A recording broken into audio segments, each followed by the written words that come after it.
Hello Kawaiti friends, ito pa yung tinatawag na wedding bispera. So ito po ang kaugalian namin na gurot. So ayan, bago mag-umpisa po yung kasal, kinabukasan, kinagabihan may papartihin. So ayan po yung style namin na sinasabing what-what. So ayan guys, ang mga manpower din, mga nakaupo dyan, ayan po yung magluluto din.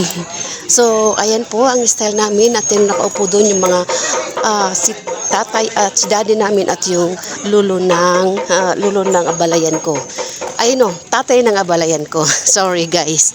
So yan guys, habang niluluto po yung wat-wat, ayan, kwentuhan dyan. Ayan, kwentuhan dyan sa loob. Ayan, kwento. So ayan po, tinatadtad nila ang gagawin nilang.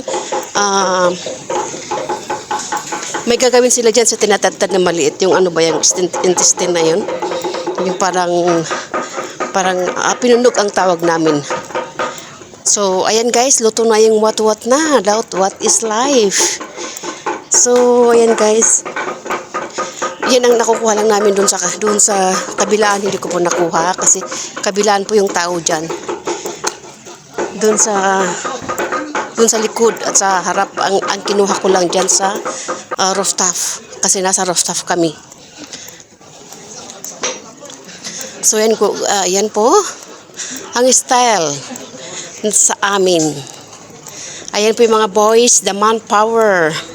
Ayan po yan, busy sila mamaya dyan. So, kagandahan sa amin yung ano ba yung bayanihan. Tulong-tulong guys, diya ganyan, di ba? So, ayan si Mother. Dumating si Mother. Dumaan sa isang daanan. Pahingalin kayo kasi paakyat. Nasa rooftop kami. Ayan guys, mga beautiful ladies. So ayan, yung mga pamangkin ko din yan, mga yan. Ayan po. Puwentuhan po dyan habang hinihintay po yung what-what. So ganun po ang style. Opo, hihintayin na maluto yung what-what.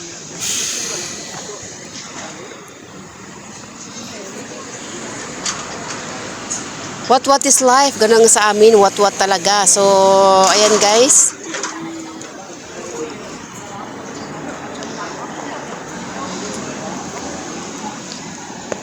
Luto na ang what. Ang malaking slice. Masarap yan, masarap yan, idip lang ng asin tapos yung sabaw. Ay, nako. Sarap, superb. So, ayan guys. Taste mo yung taste ng pig. So, ayan. Kwentuhan sila dyan. Ayan, yung anak ko at yung magiging asawa niya. Ayan. Nakaupo sila dyan. Ayan. Marami kami dyan lahat. May kwentuhan dyan na may ano sila dyan. Nakakatawa.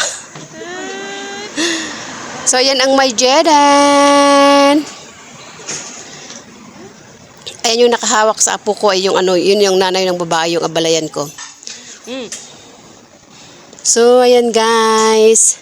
Malapit nang maluto po yung what-what kasi after kaming kumain dyan, pupunta kami sa kabila. Maglakad ka lang.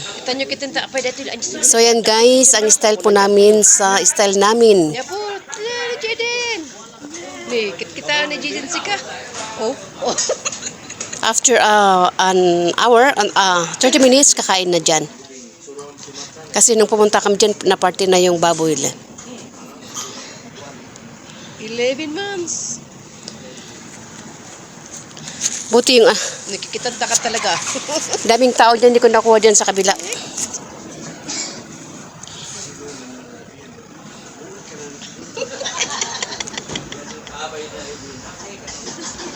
So yan guys, buti tahimik yung ano. At hindi iyakin yung apo ko, tahimik. Ngumingiti lang siya, nagkaklap lang siya, tinitignan yung tao.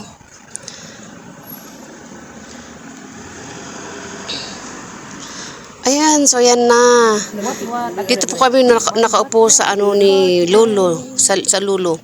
Ayan, that's my what 4 pieces. Ayan ang tinatadtad nila gawin, ginagawang ayan, yung tawag namin dyan, pinunog yung ano na yan. Ang sarap niyan. Oh, ang kinain ko lang yung 2 pesos. 2 pieces.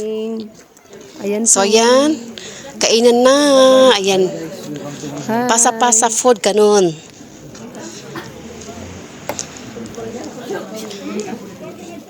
Kain po tayo, guys.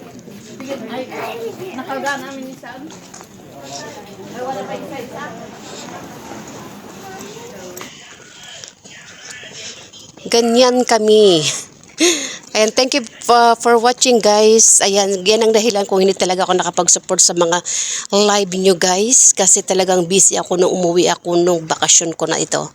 Kasi kasal po ng anak ko na lalaki. So, kailangan, I will do my best as a father and mother. Oh, yes. Ayan po yung what. So, ayan, thank you very much for watching. God bless everyone.